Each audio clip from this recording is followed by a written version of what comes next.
रब्बानी दी scholar YouTube channel इल्मी, अदबी, दीनी, मिली, समाजी, सकाफती, तहजीबी, फलाही, तिब्बी, फ़न्नी, माशी, तजारती, माशरती, इंतज़ामी, इनकलाबी, तहरीकी, तहकीकी, तकनीकी, तफ्तीशी, तामीरी, तालीमी व मालूमाती यूट्यूब चैनल ज़रूर सब्सक्राइब करें, लाइक करें, शेयर करें और बेल आइकॉन प्रेस करें। रब्बानी दी स्कॉलर यूट्यूब चैनल।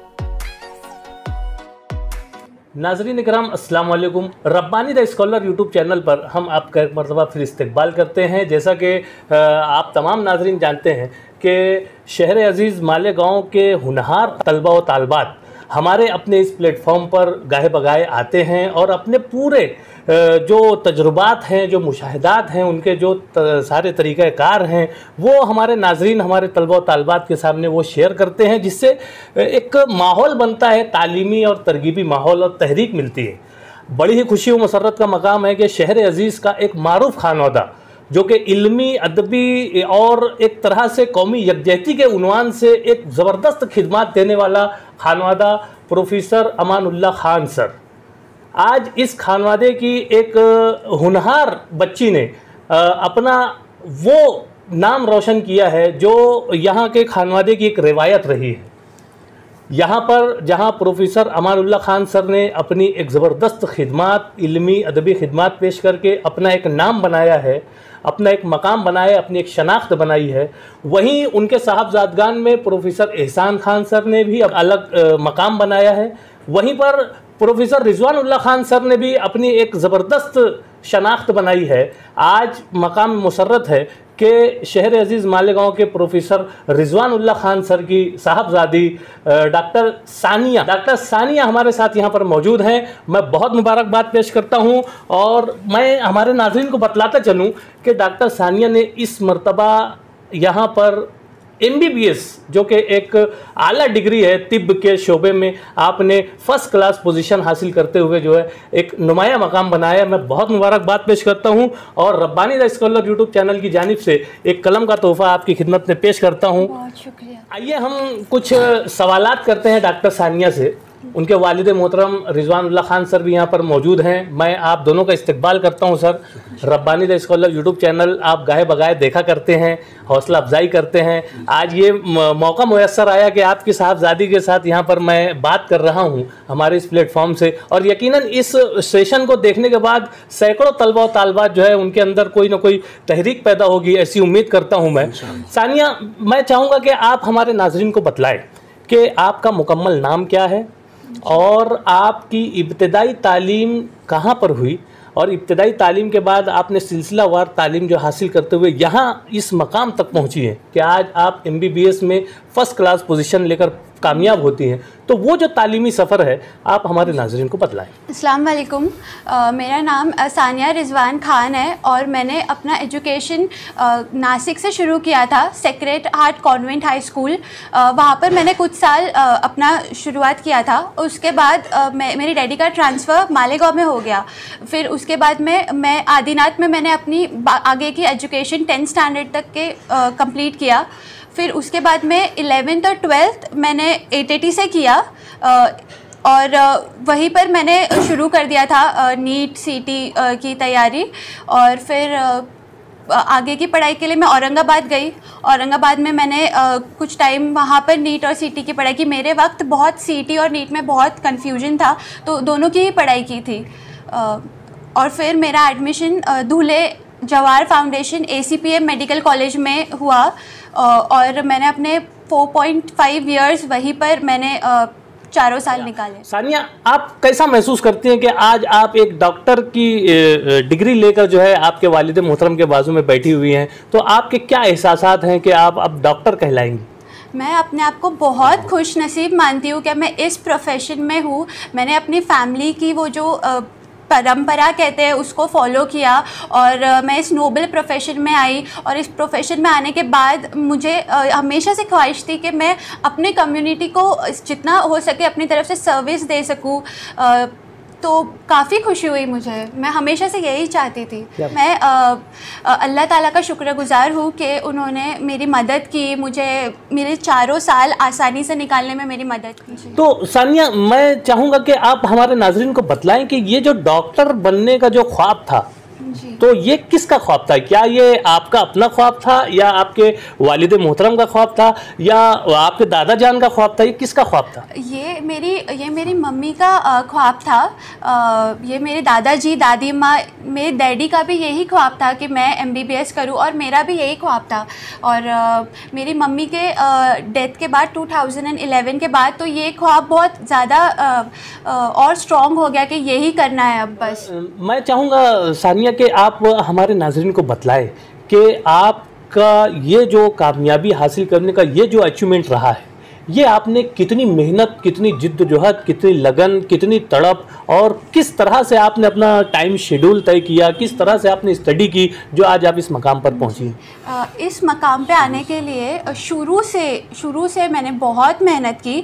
और ये सब करने के लिए ऐसे बहुत टैलेंटेड होने की ज़रूरत नहीं है, आप हार्ड वर्किंग होने चाहिए। हार्ड वर्क आपके टैलेंट को भी बीट करेगा। फिर आपको कंटिन्यूसली सिटिंग्स जो है आपकी वो कंटिन्यूस होनी चाहिए। बिल्कुल भी आपको इसको प्रोकास्टिनेशन जो कहते हैं वो आपको बिल्कुल भी नहीं करना चाहिए। रोज़ पढ़ना है, 10-10 घंटे, 8-8 घंटे, आपका जो कैपेसिटी है उतना। लेकिन बहुत आपको डिसिप्लिन लाइफ चाहिए इसके लिए। सिर्फ पढ़ाई ही करना पड़ता है, बाकी सारी चीज़ों को भूल जाना पड़ता है, हर चीज़। तो बहुत कॉम्प्रोमाइज़ होता है और बहुत पेशेंस की ज़रूरत है इसके लिए, क्योंकि 4.5 साल कम नहीं होते। 4.5 साल तक कंटिन्यूसली मेहनत करना होता है। उसके पहले भी नीट की भागम दौड़ होती है, तो काफ़ी मेहनत करनी पड़ती है। यकीनन ये जो बातें डॉक्टर सानिया ने आप तमाम नाजरीन के सामने यहाँ पर पेश की है, ये बिल्कुल दुरुस्त और सही बात है कि आपने अगर अपना एक मिशन तय कर लिया है तो फिर आपको सारी चीज़ें छोड़नी होती है और आपको उस मिशन के पीछे लगकर जो है वो कामयाबी, वो आपका टारगेट जो है उसको हासिल करने के पीछे आपको सख्त मेहनत करना पड़ती है। और ये सख्त मेहनत का नतीजा डॉक्टर सानिया की शक्ल में आपके सामने यहाँ पर मौजूद है। मैं बहुत मुबारकबाद पेश करता हूँ कि आपकी मुकम्मल जो तालीमी आपका जो सफ़र रहा है ये बड़ा कठिन और मेहनत तलब रहा है और आपने मेहनत से पीछा नहीं छुड़ाया और आपने मेहनत करते हुए आज इस मकाम पर आप आई। बहुत मुबारकबाद पेश करता हूँ। सानिया, मैं चाहूँगा कि आप हमारे नाज़रीन को बतलाएँ कि क्या इस पूरे तालीमी सफ़र में आपको कोई अचीवमेंट्स, कोई अवार्ड्स, कोई एजाज़, कोई इनामात या और कोई हौसला अफजाई के कुछ मकामात आपकी इस लाइफ? स्टार्टिंग से ही अपने एजुकेशनल लाइफ में हमेशा स्टार्टिंग से ही टॉपर रही हूँ और मेरा ध्यान सिर्फ पढ़ाई के तरफ ही मेरे पेरेंट्स ने हमेशा मुझे मोटिवेट किया, सपोर्ट किया कि एजुकेशन का इम्पोर्टेंस क्या होता है। तो फिर मैं स्कूल लाइफ में टॉपर ही रही हूँ और मेरा 11th 12th और नीट का स्कोर भी अच्छा था काफ़ी। और उसके अलावा एकेडमिकली स्पोर्ट्स में मेरे डैडी के वजह से मेरे को स्पोर्ट्स में बहुत सपोर्ट मिला है और पढ़ाई के अलावा मैं स्पोर्ट्स में और मेरे दादाजी की वजह से डिबेट में, स्पीचेस में, एंकरिंग वगैरह में हमेशा मैं आगे रही हूँ और मैंने पढ़ाई के अलावा ये सारी चीज़ों को भी इम्पोर्टेंस दिया है। हाँ, और स्पोर्ट्स की बात करें तो मैं हॉकी की स्टेट लेवल प्लेयर हूँ और मेरे फादर ने मुझे बहुत सपोर्ट किया है स्पोर्ट्स के लिए, एजुकेशन के लिए। बहुत ही अच्छी बात है कि जहाँ पर एक तालिबे इल्म जो है वो स्टडी लाइफ में अपने आप को इस तरह से एकदम इन्हिमाक के साथ, लगन के साथ अपने आप को प्रिपेयर करता है, वहीं वो को करिकुलर एक्टिविटीज़ में भी अपने आप को शामिल करता है और वो सारे जो एक तालिबे इल्म की जो लाइफ होती है उसे मुकम्मल तौर से गुजारता है और आज एक मकाम पर पहुँचता है। ये यकीनन हमारे देखने वाले नाजरीन में हमारे जो तलबा और तालिबात हैं उनके लिए यकीनन रहनुमाई का बाइस होगा। मैं चाहूँगा सानिया कि आप बताएं कि क्या आपकी इस पूरे तालीमी सफ़र में कोई यादगार इल्मी वाक़या या कोई ऐसा वाक़या जो आपको याद रह गया हो, वो यादगार वाक़या हमारे नाज़रीन को बताएं। ऐसे तो बहुत मोमेंट्स रहे हैं जिसकी वजह से बहुत खुशी मिली है, स्पेशली जब रिज़ल्ट आता था और उसके अलावा जब मैं पहले दिन जो मेडिकल स्कूल में मेरी एंट्री हुई थी, मेरा एडमिशन हुआ था, पहली बार मैंने एप्रन पहना था, ये सब मेरे लिए बहुत ज़्यादा स्पेशल मोमेंट्स है। ये हमेशा से मैं चाहती थी। मैंने मेरे जो बुआ है, मेरे जो फूफा है, वो सबको देखकर मैं हमेशा से इसी फील्ड में जाना जाना चाहती थी, जो इसीलिए जो पहला दिन था मेरे कॉलेज का वो मेरे लिए बहुत यादगार है। उसके अलावा जब रिजल्ट्स आते थे मैं सबसे मिलती थी, अपने दादा दादी डैडी के चेहरे पे खुशी जो देखती थी, जो वो प्राउड फील करते थे, उससे ज़्यादा खुशी मेरे को कभी नहीं मिली। तो ये मेरे लिए बहुत यादगार है। जैसा कि आप MBBS में आपने एक आला मकाम बनाया है, और अभी के जो हालात चल रहे हैं, ना सिर्फ मालेगांव शहर की बात की जाए, पूरे डिस्ट्रिक्ट नासिक की बात की जाए, महाराष्ट्र की बात की जाए, पूरे मुल्क की और बैनुल अक़वामी सतह पर पूरी दुनिया जो है एक वबा से जूझ रही है, कोरोना वबा से। तो बहुत से लोगों का अभी भी मानना है कि ये कोई वबा है नहीं। तो आपका इसमें क्या कहना है कि ये वाकई में ये कोरोना के जो हालात हैं, तो ये क्या है, क्या इस पे आपके क्या एहसास आते हैं? कोरोना के वजह से जैसे आप सब जानते हैं बहुत ही बुरे हालात हैं, और इस हालात के ज़िम्मेदार भी हम ही लोग हैं जिसने टाइम पे प्रिकॉशंस नहीं लिए। कहते हैं कि prevention is better than cure, but हम आजकल देखते हैं कि कोई भी हमारे कम्युनिटी के लोग भी बिल्कुल भी प्रिवेंशन नहीं लेते, इनफैक्ट मानते ही नहीं है, कोरोना के एग्जिस्टेंस को ही नहीं मानते हैं। तो इसके वजह से ये बीमारी बढ़ रही है, और ये बीमारी है ज़रूर है। आप देख सकते हैं वैक्सीन्स की कमी है, ऑक्सीजन की कमी है, ये सबके जिम्मेदार हम हैं। तो मैं चाहती हूँ कि लोगों तक ये मेडिकल एजुकेशन पहुँचे, इसका अवेयरनेस पहुँचे, इसकी गहराई इनको समझे। बहुत ज़रूरी बात है। मौजूदा वक्त में हर इंसान के लिए अपने आप को प्रिकॉशन देना, अपने आप की हिफाजत करना, न सिर्फ अपने आप की बल्कि अपने घर के अफराद की, अपने पूरे माहौल की, अपने पास पड़ोस की, अपने इलाके की हिफाजत करना उसकी जिम्मेदारी बन जाती है।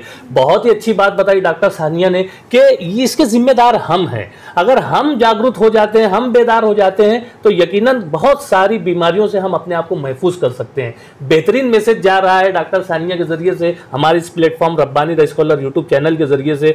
मैं बहुत मुबारकबाद पेश करता हूं आपको। मैं चाहूंगा कि आप हमारे नाजरीन को ये बतलाएं कि पेशे तिब को आप किस निगाह से प्रोफेशन जो है उसे नोबल प्रोफेशन बोला जाता है, और इस प्रोफेशन को आजकल हम लोग देखते हैं कि बहुत मेडिकल नेग्लिजेंस हो रहा है। तो आजकल तो इसके ऊपर हमें ध्यान देना चाहिए, क्योंकि मेडिकल प्रोफेशन नोबल प्रोफेशन है। तो हम लोग ज़्यादा से ज़्यादा लोगों की इसमें खिदमत हमें करनी चाहिए, ना कि इसे एज अ प्रोफेशन देखना चाहिए कि हम इससे कितना मुनाफा कमा सकते हैं। हमें ये सब पे ध्यान नहीं देना चाहिए, और हमें ये सोचना चाहिए कि हम कैसे हमारे पेशेंट को रिलीफ पहुंचा सके। हमारा ध्यान यहीं पर होना चाहिए सिर्फ।